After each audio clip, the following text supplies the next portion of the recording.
Welcome to Zape Learning App. Hello, sentence superheroes. Today we're going to meet some tiny marks that make our writing clear, neat, and easy to read. They're called punctuation marks. And each one has a special job. Let's see how they work. Punctuation marks are little signs we put in our sentences. They tell the reader when to stop, when to ask, or when to get excited. Without them, sentences can get very confusing. The full stop, also called a period, is a dot at the end of a sentence. It shows that the sentence is finished. Example: I like apples. The question mark is used when we are asking something.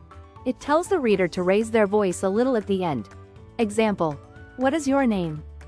The exclamation mark shows strong feelings, excitement, surprise, or even shouting. Example: wow, that's amazing. The comma is a little pause in a sentence. We use it to separate words in a list or to make sentences easier to read. Example: I bought apples, bananas, and grapes.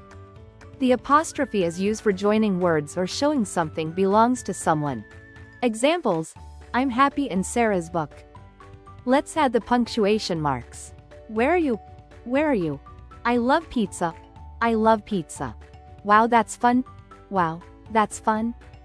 Let's remember: full stop, end of a sentence, question mark, asking something, exclamation mark, strong feeling, comma, small pause or list, apostrophe, joining words or showing ownership.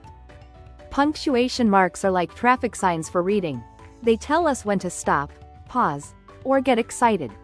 Keep using them to make your writing clear and fun to read. Bye-bye, Punctuation Pros. Smarter learning starts today. Download and subscribe to Zape Learning app now.